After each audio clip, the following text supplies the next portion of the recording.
Bella a tutti ragazzi, ben ritorno in un nuovo video. Aspetta, c'è il mercato, Batman napoletano. Come state? Spero tutto bene.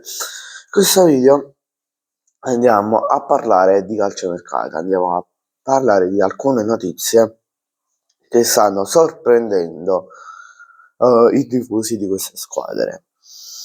Allora, io direi di partire subito con l'Inter. L'Inter in queste ore, prima che registrare il video, almeno fino a mo', può essere pure che dopo che l'ho registrato mi arriva la notifica che l'Inter ha acquistato questo giocatore e l'Inter continua ad insistere per Malacic. Poi Napoli e Roma, non solo Napoli, sono su Valincic. Poi il Pisa è su Joao Pedro.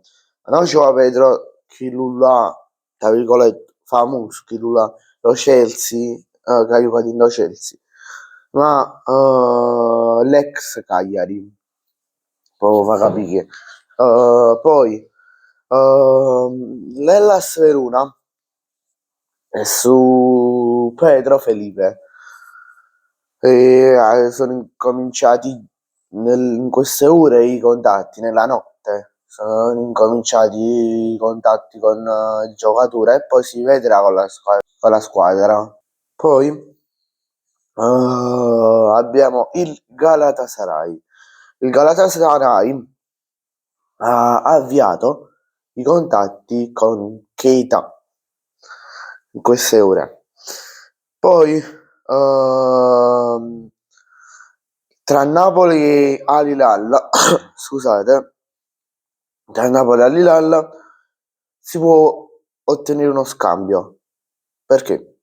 Perché il Napoli sappiamo che sia in cerca di attaccanti, però visto che il Napoli ha il mercato bloccato e il mercato a saldo zero, può vendere e acquistare giocatori che rientrano nel budget in cui giocatore o più giocatori sono stati venduti, oppure a parametro zero, perché appunto non ti entra niente, quindi tu non devi far uscire niente, oppure puoi pure prendere in prestito facendo uno scambio tra Luca e Marcus Leonardo della Lillalla. Il giocatore è molto prolifico perché in 33 partite che ha giocato tra l'anno scorso e quest'anno, Marcos Leonardo, 22 ne ricordo, se non sbaglio è poco più piccolo di Luca, vabbè, ha fatto una roba di 25-26 gol, quindi il Napoli facendo così può fare un buon acquisto. E non nascondo che potrebbe anche la Lilal potrebbe fare se il Napoli riesce a sbloccare la trattativa con Lucca, riesce a sbloccare la trattativa con Lucca, cioè che lo vende alla Lilalla. La Lillal potrebbe fare un piccolo sconto di 2-3 milioni di euro su Marcus Leonardo.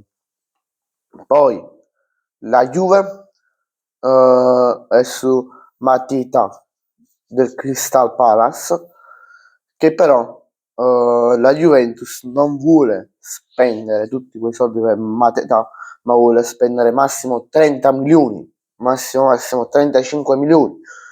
Per il Crystal Palace il problema è che ne chiede 40 più bonus, cioè che bisogna aggiungere dei bonus. Poi, come ultima notizia, abbiamo Villarreal, Manchester City e United. Queste tre squadre, soprattutto il Manchester City, e sul centrocampista Alex Scott del Bournemouth, che è molto promettente come già a livello di qualità, c'è soprattutto perché vi ho detto che c'è soprattutto il Manchester City, perché il Manchester City e anche un po' il Manchester United, però il Manchester City ha incominciato prima a trattare col club. Ha cominciato a trattare col club già fino a ottobre, inizio novembre. Se vi ricordate qui nel canale dove ne ho parlato, con lo United, diciamo che le trattative sono iniziate a fine, cioè no, a fine, a metà di dicembre. Bene ragazzi, grazie a tutti per la visione, ci vediamo in un prossimo video, mi raccomando iscrivetevi al canale e lasciate un bel like. Ciao, a giù!